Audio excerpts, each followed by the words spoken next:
Hello, today we'll talk about polygons and their interior angles. So let's get started.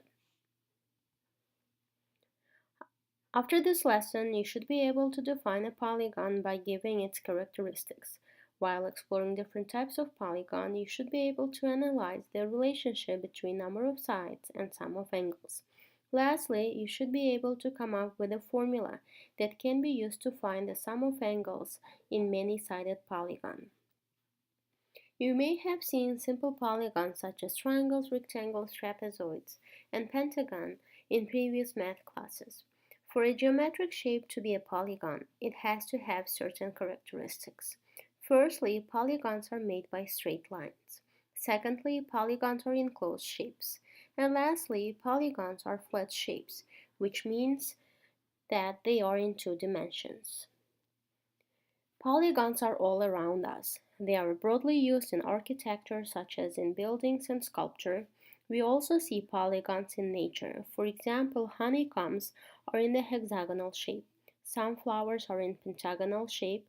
Interestingly, giraffe's prints on its skin are in irregular pentagonal shapes.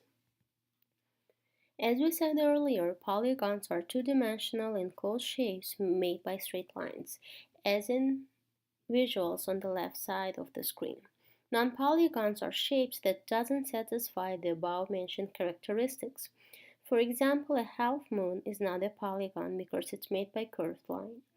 Brackets look like a polygon, however, it's not a closed shape, therefore it's not a polygon.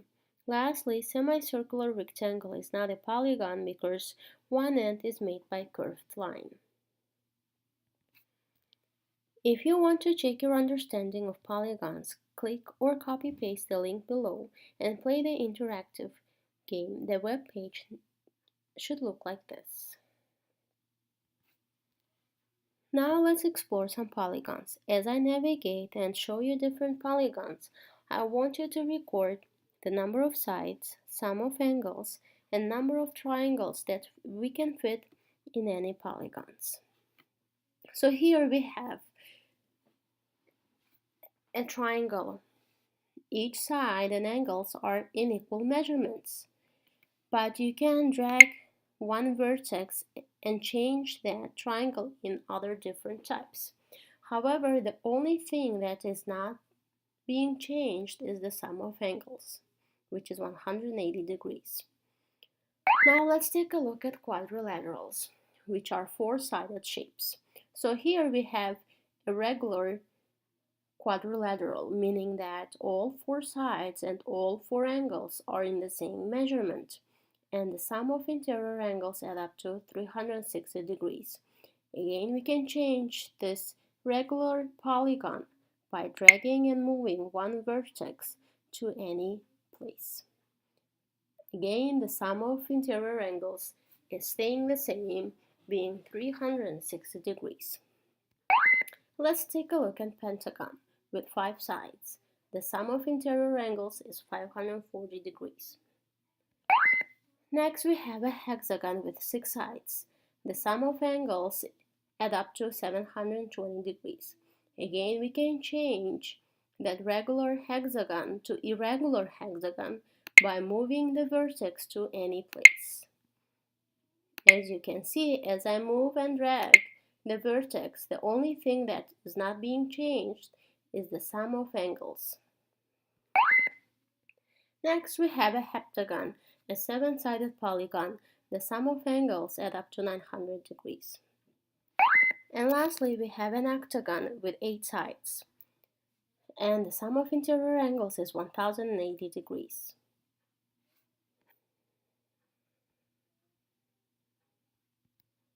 As I use the angle sum tool, you should have the following records. The number of sides in a triangle is 3. How many triangles can we fit in a triangle? Obviously, just one, which is itself. And the sum of all angles add up to 180 degrees.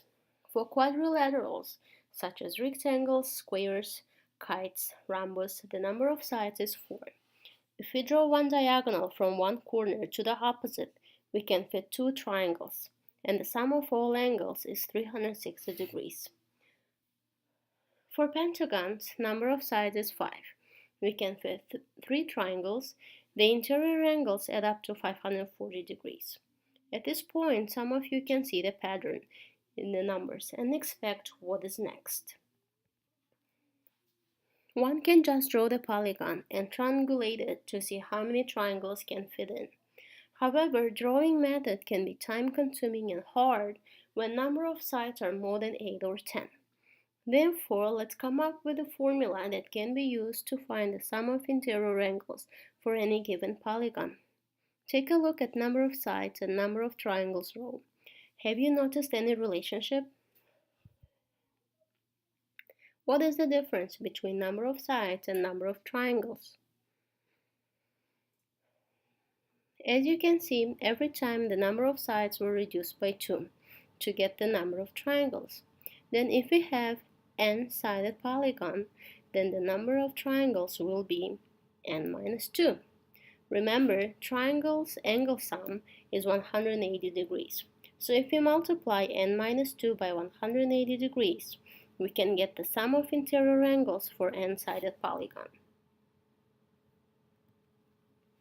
So now we can finalize and formulate the formula for the sum of interior angles that can be used for any given polygons with any sides. Keep this formula in mind because you will be using it in your practice. Let's do this example together.